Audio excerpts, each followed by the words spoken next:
Welcome, everybody, to Pro Mindset Podcast. This is your host, Craig Domann. I am back from Germany, 3 weeks in Germany. Today, we have on Pro Mindset a young lady from Washington, D.C., Sairan, and I'm not going to pronounce your last name because I don't want to blow it. Go ahead, Sairan. Aqrawi, Sairan Aqrawi. Yeah. Yes, okay. And she's an engineer, a business coach, and she's on Pro Mindset today because she is a business coach that helps people with their mindset, helps people discover their purpose, their hidden gems. She's a person that motivates people and helps people in the discovery process of finding a purpose that's perhaps greater than the purpose that they've been living for the last handful of years. So I want to thank you for being on Pro Mindset today. Thank you for having me, Greg. Glad to be here. Okay, so what is your story? If I summarize it in a few lines, my story started when I came to the United States, hoping and seeking the American dream back in 1997. I started a family, got married, have two beautiful children, went back to school, got a degree. And 2017 towards 2018, I discovered that I have way more than tech knowledge and skills to teach others. So I discovered that I can be a mentor, educator, and a coach.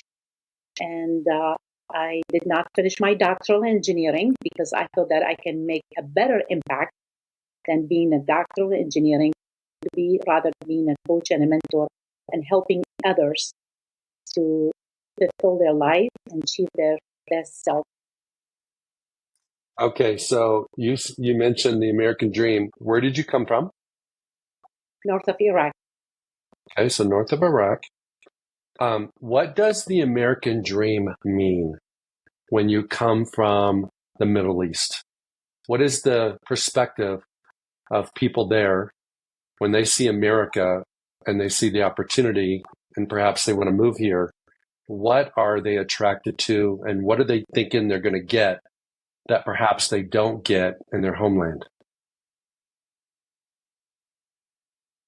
For me, it was not a choice. I was forced to come to the United States because I worked for the NGOs, and there was some retaliation threat about us staying there. For most of the Middle Eastern, to answer your question, back then, 1997, 1998, we seen a lot of American movie, always about Rambo and Rockies and all that celebrities, perfect life at the boat, and they are living their dream on Miami. A lot of people... that's the life in the United States. And that's what I had. That's the impression I had when I was in my 20s, when I moved to the United States. So back to your question, I've been asked this question before in many speaking platforms. And one platform owner, podcast owner, she asked me if I can write that chapter in a book. So I did write a chapter about the truth about the American dream, and it's in Amazon. So basically, answer that question you just asked me. What is really the American dream? Again, to me and for a lot of people came from Middle East and other places, we think this is the land of dream, fulfilling your dream. Anything you want. You want to be a businessman. You want to be a businesswoman. You want to be an athlete. You want to thrive and be something more important and be known at your country. Oh, he's or she's the one who went to the United States and fulfilled that dream. We see it all with vivid colors, Greg. We see it very shiny. We see it very big. But when you come here and hit the reality, it's totally different. It's totally different. The minute I land at the airport,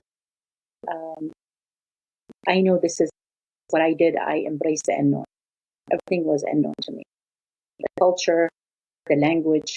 Although I was speaking English, but still I was not fluent speaking English. I didn't know much about the culture because I never lived in the United States.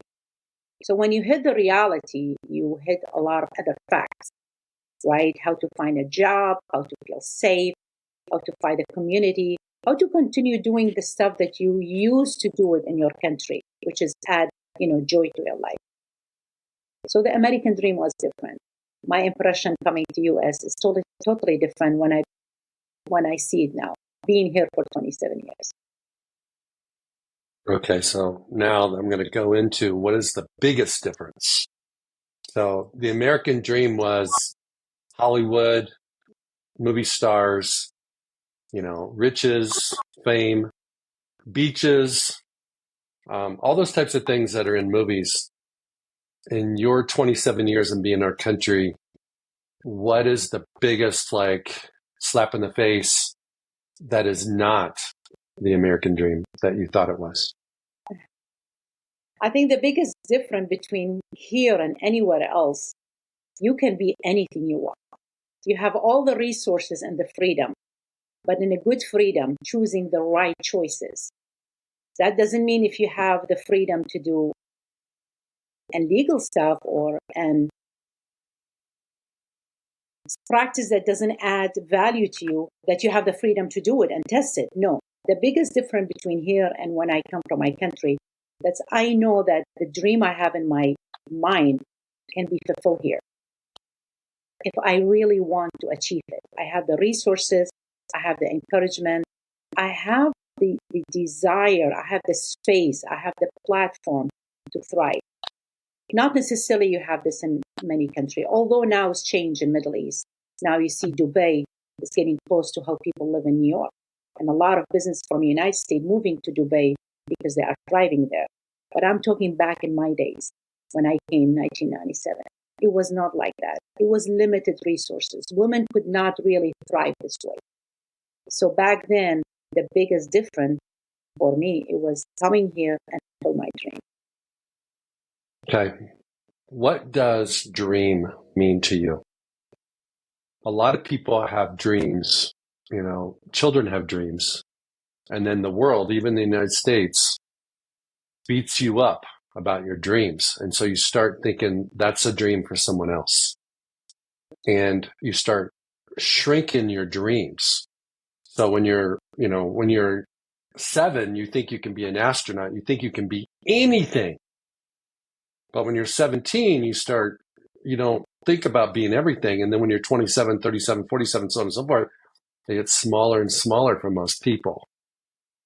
How do you look at dreams? Good question. The dream is the place that you really want to be there.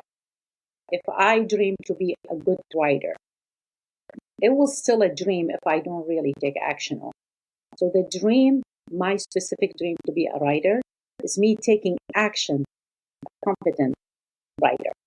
Take all the skills and mastery steps to be a writer. So to answer your question, dream is the place that you really want to be there and grow from there. It's the island, it's the empire. It's the space that you want to sit there and keep moving in. This is why we call it dream, because it does not look like the reality. You are in a place, it's comfortable, you make a living, you pay your bills, you have a nice family. Is that your dream? No. Your dream is something right there beside the stars. That's the place you always think about it since you were a child. So the dream is the spot, is the island, it's the refuge, it's the haven that you want to go there and thrive there. I love that. One of the things I talk about with Pro Mindset is that we all live on our own island right now, but we aspire to live on our dream island. And it's not where we're at. Obviously, if it's a dream, it's not where we're at because most of us aren't living our dreams. And we have to learn to build a bridge between where we're at and where that dream island, or get in a boat that's going that direction. How do you help your clients that have dreams build that bridge between where they're at and where they dream to be? Most of the client, if I talk about the female tech, most of my clients are engineers. So tech degree, they make good money, they have a stable life. They come to me, they said, we hire you as a coach or as a mentor just to tell us what is missing. And I said, what do you mean? They said, we are married, perfect husband, great kids, big house, a job that pay very well, health insurance. But I feel no joy. I feel something missing. That's when the dream word comes. I said, do you have any dream? Yes, I do. What's your dream? Oh, I dream, when I retire to open my own company to do such and such. What you have done to achieve that dream? What do you mean? Nothing. So talking about the bridge you just asked me, Greg, how I help them to build that bridge between where they are as an employee, 9 to 5, towards the dream they are aiming for. And that bridge consists of one word, taking action. If they don't take action, there is no bridge. You're still dreaming. It's in the sky, in the clouds somewhere. That's the action and the discipline you are willing to take. So when they tell me I dream about this and this and this, okay, are you disciplined to do it? Well, this is on the way, time on the way, the kids on the way. Then you're still dreaming. The bridge between your reality and your dreamland is discipline and action. You have to discipline yourself and talk with your mind that I am taking action in order to take that bridge to go to that dream. What is step one Clarity. for, I'm sorry? Clarity. Always step one is clarity. If you are not clear where you're heading, don't waste your time. You have to be clear. You can't be all over the place. You can't tell me you want to be a business owner, an athlete, and a writer, and a perfect husband, and attend a network for your son, and la. Clear. Be clear where you want to go. What is your clarity? And when you gain that clarity, Greg, that's where you can focus. Because without clarity, you're going to be attending everything. It's going to be a lot of noise around you. But when you're clear on the picture, you narrow it down to one thing, and you focus on that one thing, and you master it. First thing is clarity, always. Okay, so let's say I'm in that situation, I'm working with you, and I have a dream, and I get really clear on my dream. I get very specific about it. There's no ambiguity. What is step two? You clear where you're going, then I'm going to ask you this second question. What you have done so far before you talk to me towards that dream? If you tell me nothing, then I need you to take the second steps, which is write down 3 important things that will take you to that goal. Only 3, not 10, not 12, not 24. Just 3 things, 3 actions that you need to take. Since you are clear, like you said, you're clear about your goal, right?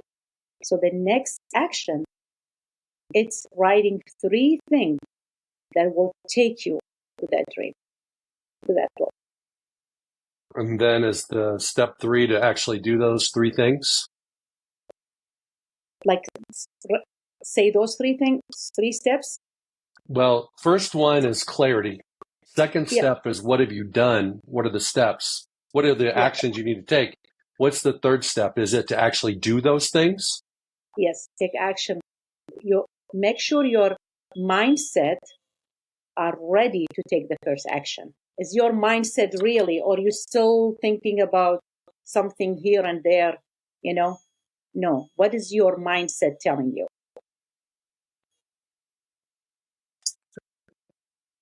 Offline, we talked about you celebrated a birthday yesterday. You took a 5-mile solo walk and you reflected and you maybe established some new visions for your own life.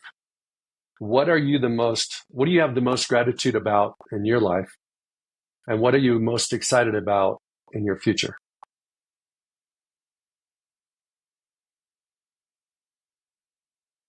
The most things I was grateful for is really my positive mindset. And when I say positive mindset, that doesn't mean I'm happy all the time. That's not the reality. You can't be happy all the time. But I manage I'm not to, happy all the time. Come meaning on. like, No, I'm kidding. I'm kidding. meaning like I'm not bubbly all the time. I'm very serious. I'm messing And with if you you. see me at work, totally different than when you see me as a friend having lunch or dinner. Because at work, sometimes I'm so serious, I don't even blink during the meeting. Like I'm really serious. I'm all about fact and number.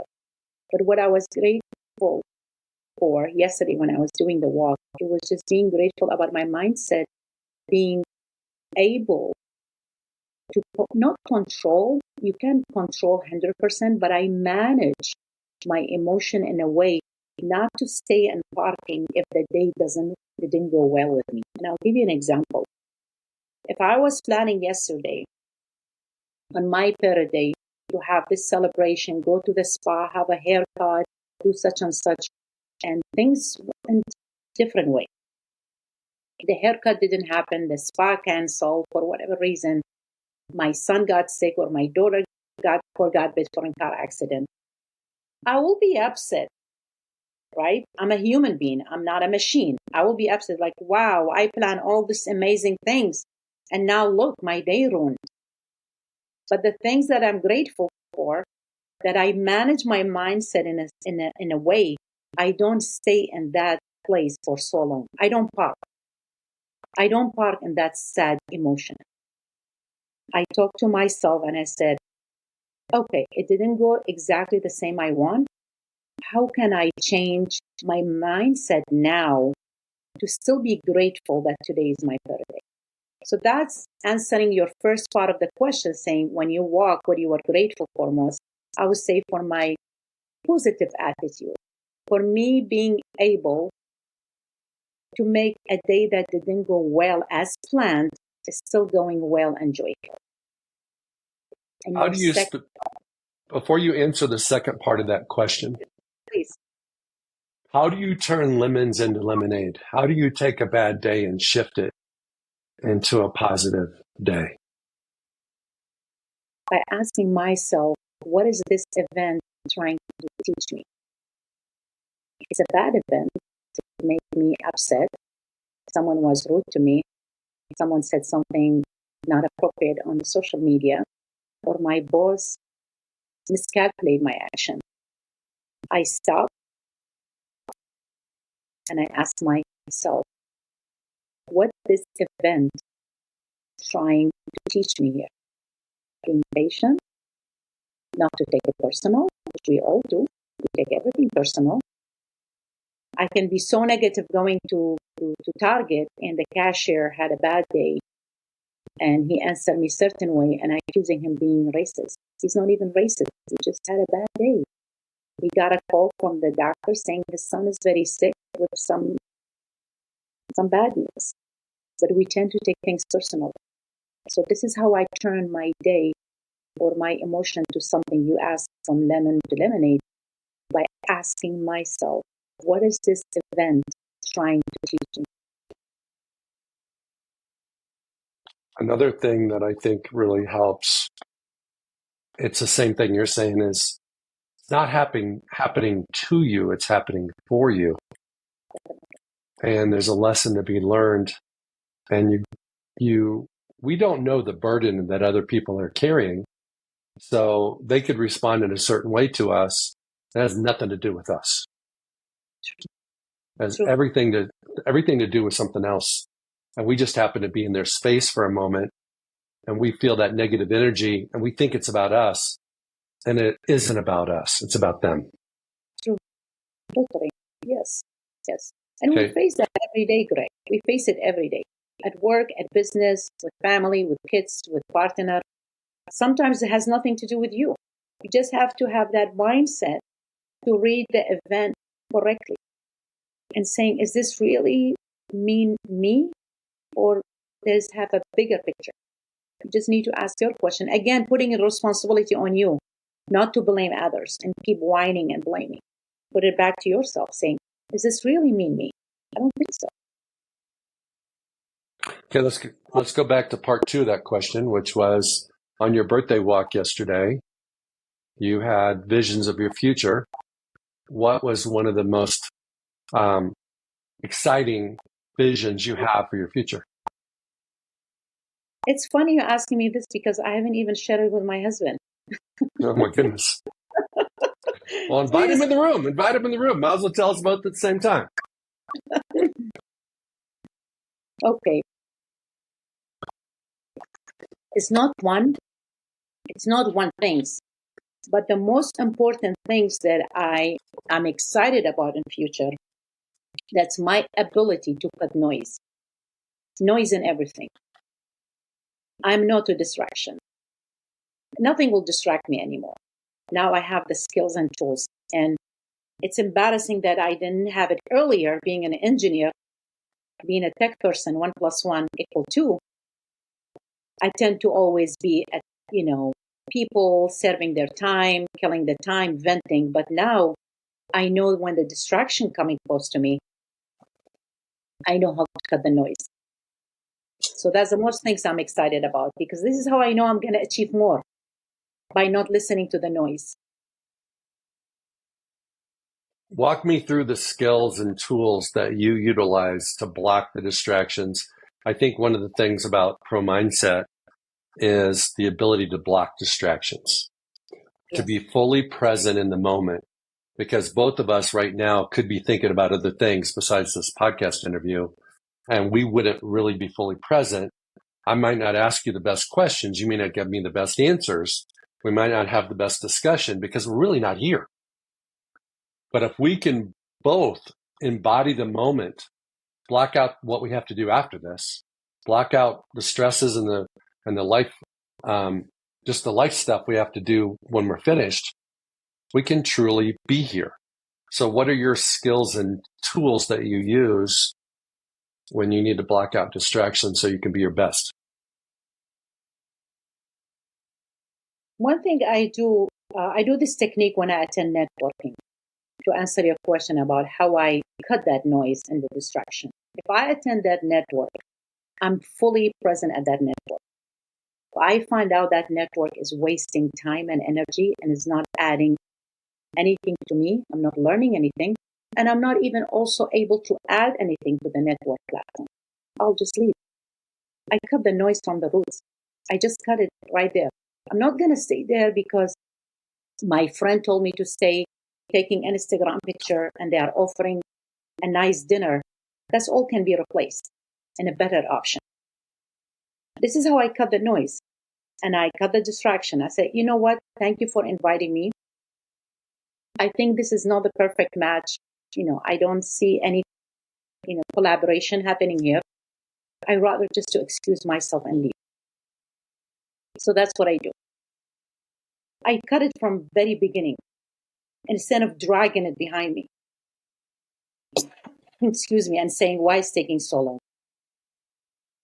So I just cut it very, very quick. Okay, so that is a valuable process if you're in a situation where you can leave. But let's say you're in your job, you're in a presentation, you're in a meeting, and you are trying to move, you're doing something in business where you've got to stay engaged, but your mind keeps leaving the moment and it keeps flashing to other places because you're distracted by, you're excited about something, you're stressed out about something. How do you handle in the moment distractions when you can't leave the room?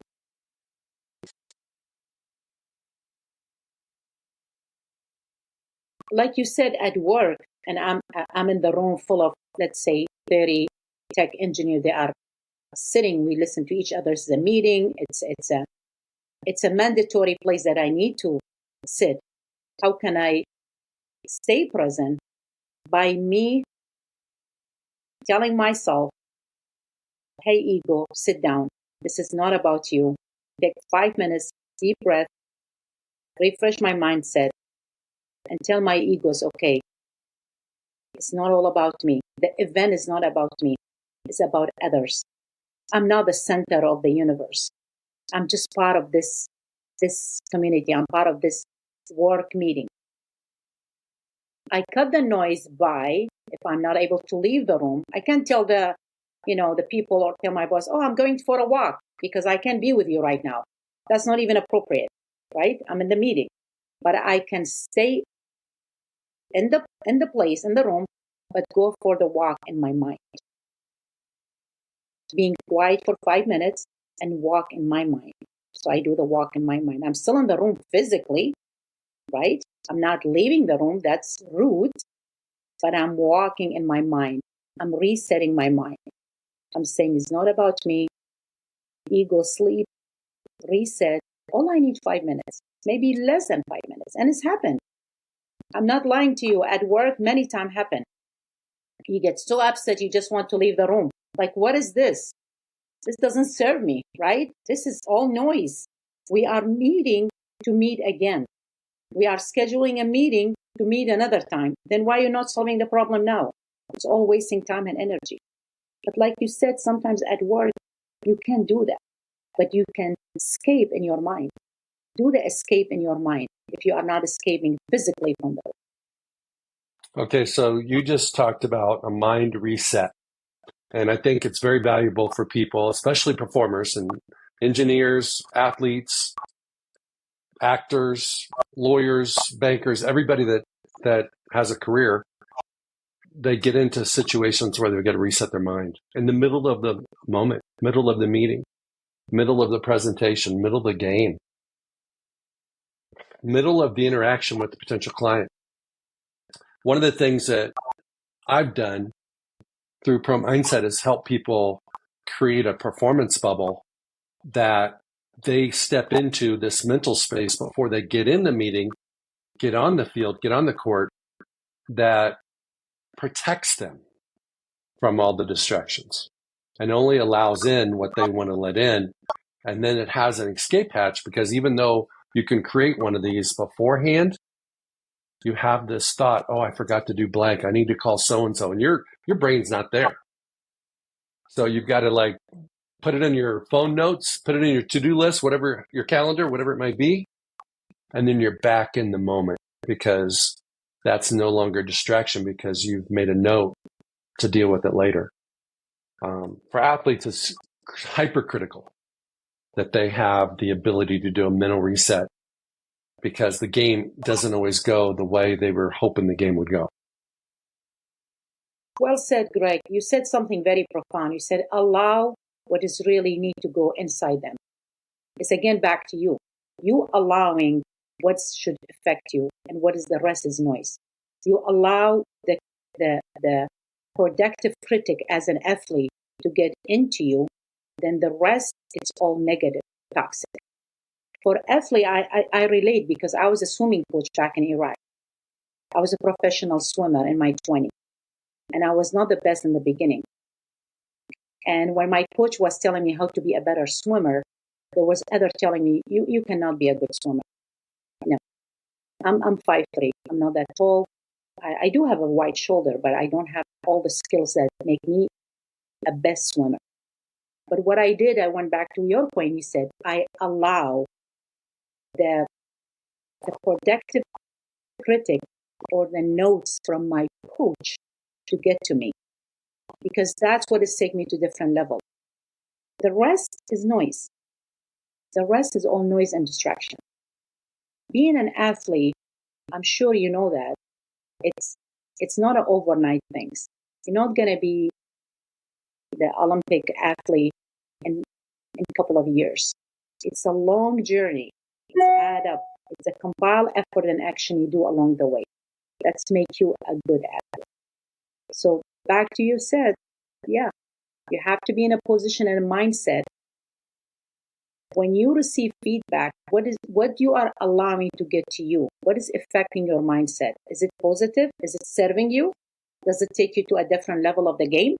If not, then if it's not serving you, it's not making you a better athlete, it's a noise.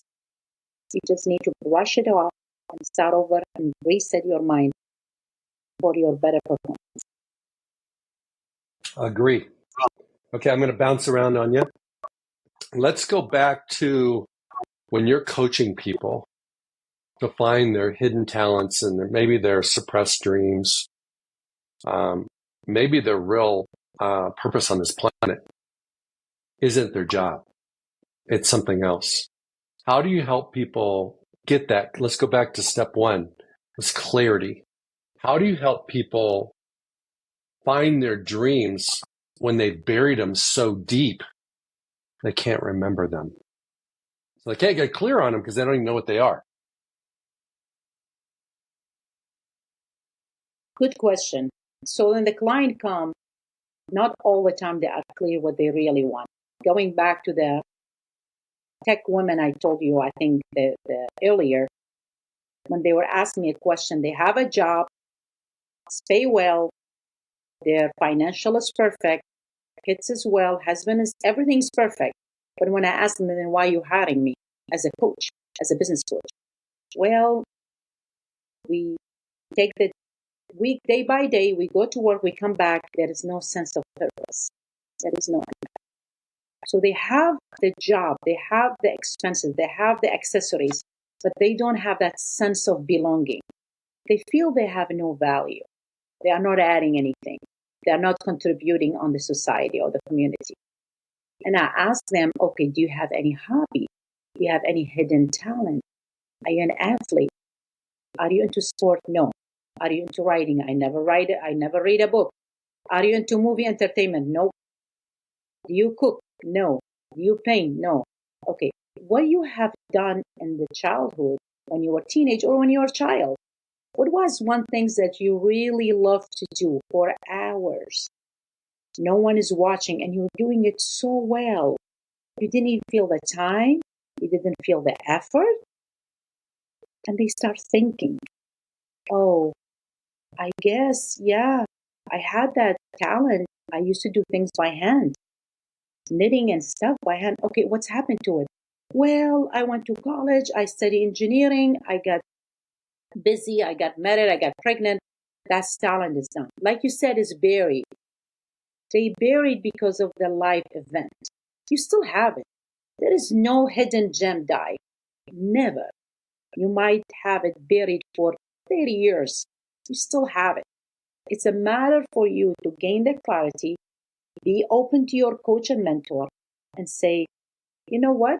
I've been in the tech world, but I always been the handyman. I always make table. My family's so proud that I can fix anything. Oh, so you are a handyman. And the minute the client changed, their tone changed, their eye lit up, and their body language changed, that's mean they are talking about something exciting. They are not just talking, yeah, I went to work, I pick up my daughter from the soccer training, and yeah, when we're home, we had dinner. But when I start writing, the minute they say the thing they really love, their hidden gem, their tone, their body, everything changed, Greg.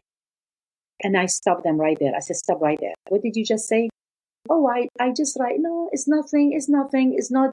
I just write blogs. About what? Oh, I love to write about sport. Okay, right there. How? Well, no, nothing to mention. No, that's your hidden gem. You need to tap on and you need to kind of make them brave to talk about it more. So kind of like peeling the onions, what you do in coaching. I pick up that point, which is excite them, and I ask them more and more questions. And that's how we know they have something hidden. They don't have the courage and confidence yet to share it with the universe. Well, one of the things that I do is I help former NFL players find their purpose after their careers are over. And they many times are so focused on football that they don't know what their hobbies are, all those type of things, and what their purpose should be moving forward, what their career should be. And I tell them it's the intersection of where you're naturally talented and you're naturally interested. So you got some game, you got some talent, and you're interested. That's kind of where you're probably going to be. That's the place. That's your dream island, because there's no limitations on when there's no limitations on money, resources, and time, and you can do whatever you want. You're going to do something you like, and you're going to do something you're good at. Very few people have a dream, and they got to start at square one to figure out how to do it. No, they did it before they became a parent or before they got a career, before, they did it at one point in time. They dabbled in it, but they had to put it on the back burner because life got in the way. It's a discovery journey. I mean, what you said, you're helping those athletes after they finish with their, elite sport years and they are ready to retire. I don't think they can even retire. They have other things in them. You kind of coaching them and guiding them towards what is that other things? What is that hidden gem on them? What is that passion that married to the skills?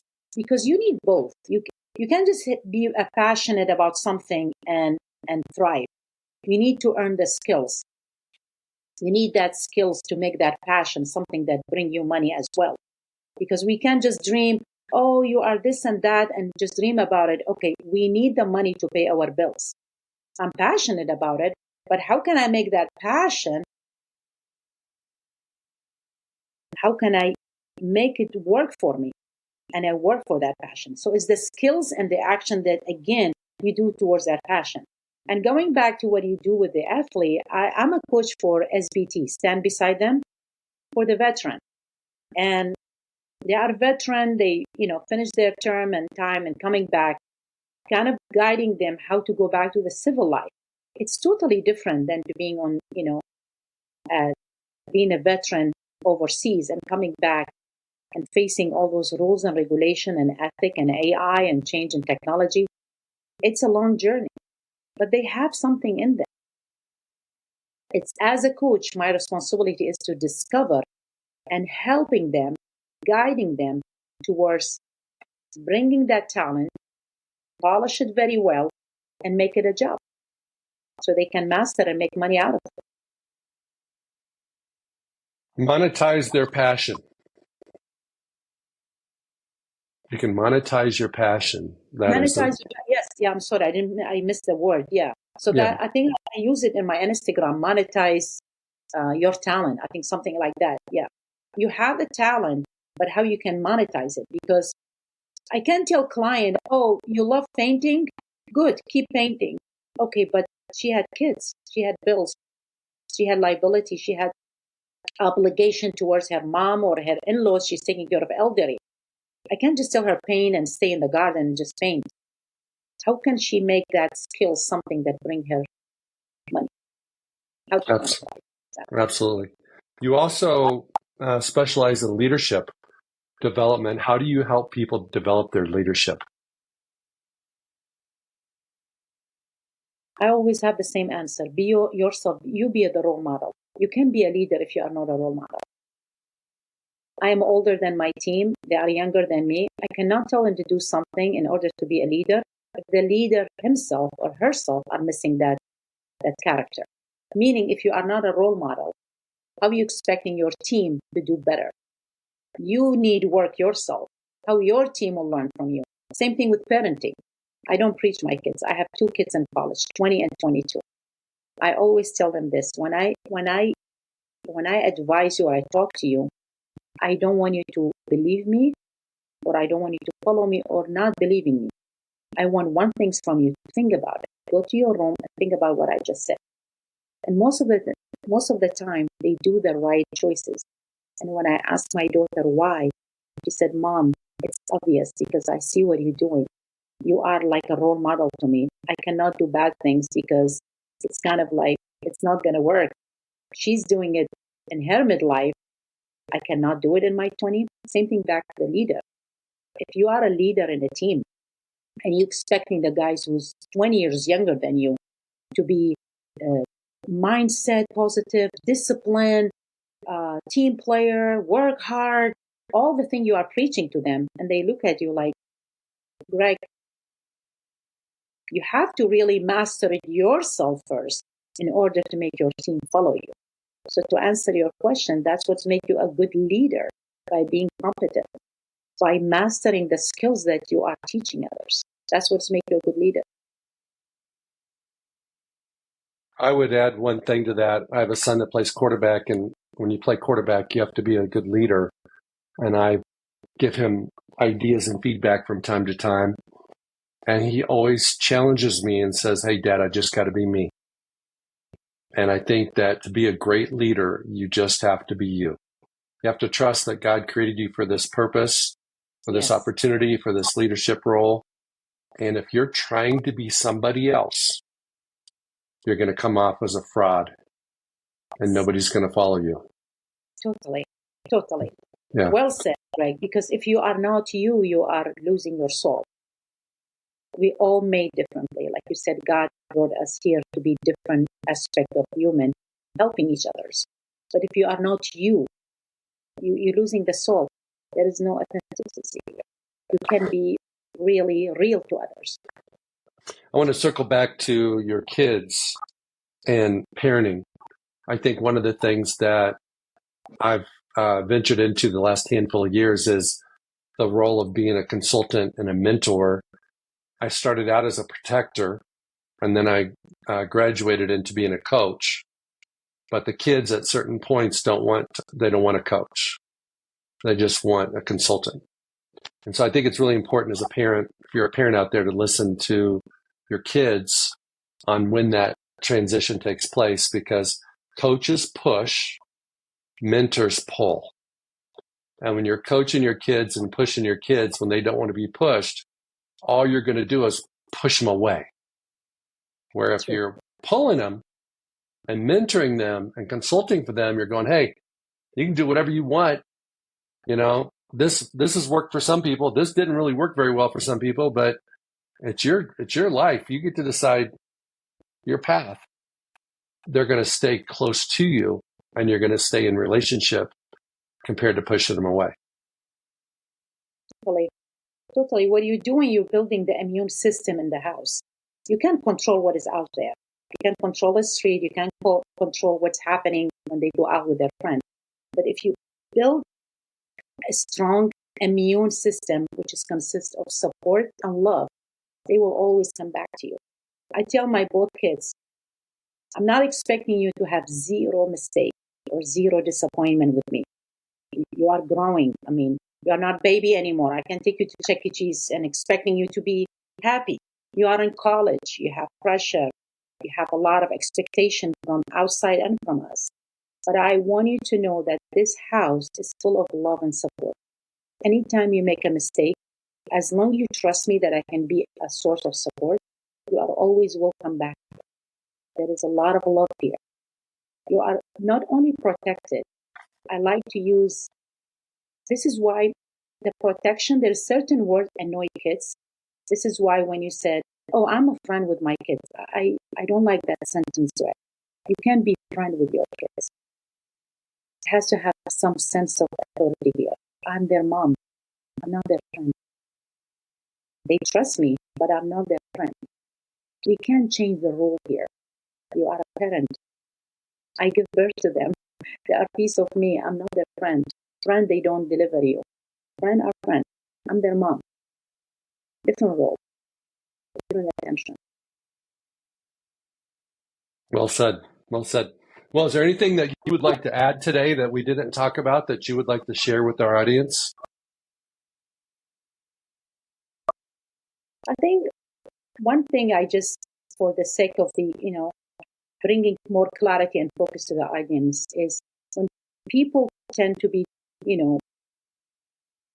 going by their life so quick and going to work, having kids, paying the bills, they forget to take the pause for a short time and rethink and recalculate what's happened to their life. This is why after COVID and during COVID, 40% around the world changed their job because we all shut down, stayed home, and we thought about our real purpose in life. This is why when the world opened back again to normal work days, people change their job, people change their niche, people change their niche in business because they find out when COVID hit, that's not really what they want to do. So I encourage all your audience and listeners to recalculate, reevaluate what they are right now. It's not late. It's never late to find your true self. Make your mindset clear. Sit down with yourself without any pressure from outside. Cut the noise and gain clarity. What do you really want to continue doing in order to leave an impact? Don't just be a regular person leaving this life with a couple of pictures in the funeral saying he was or she was a good person. That's not enough. You need to be impactful. Being a good person is not enough. You have to make a change. That's the purpose of you to be in this life. to make a change. I like that. I do think, especially in America, everybody's going so fast and our phone is in our hand at all times. And you have access to noise, social media, news, email, text, 24/7. And you don't have enough time. We don't spend enough time just reflecting on where am I at? Where do I really want to go? What kind of purpose do I really want to live? What kind of impact do I want to make? What legacy do I want to leave? All those different types of things that you can't do it unless you quiet your mind and slow down your speed. Quiet your mind. Totally. We need that quiet. Yes, very necessarily, because if you don't listen to yourself, all you're doing is just continuing the noisy day and you're just picking up the noise from around you. It's all about the mindset, like you said. Well, I want to thank you for being on Pro Mindset today. I want to encourage people to think about what you talked about. You know, get clear on your purpose, get clear on your dreams, take action, slow down. I think the underlying thing that you talk about that we never talked about today was have the courage to take a step in the direction that you really want to go instead of staying on the hamster wheel that you're on, that you're content, but you could be more happy if you actually were courageous and took a step in the direction of your dreams. Well said. Yeah. Get the courage and start now. Not in an hour, now. Do it now. Do it Just now. Right okay. now. Well, I want to wrap this up by saying everybody that hasn't gotten a copy of my book, Pro Mindset, you can find it on craigdomann.com. And I want everybody to have a wonderful day today and go chase your dreams. Thank you, Greg. Thank you very much. It's Craig Domann, the host of Pro Mindset Podcast. I want to thank you for listening or watching today's show. And you can catch us every week on the normal social media platforms like YouTube, Facebook, Instagram, and all the listening podcast platforms. I hope you enjoyed today's show. And more importantly, I hope you gained a pro mindset insight. Please be sure to rate and review Pro Mindset Podcast. And I look forward to catching up with you on our next show.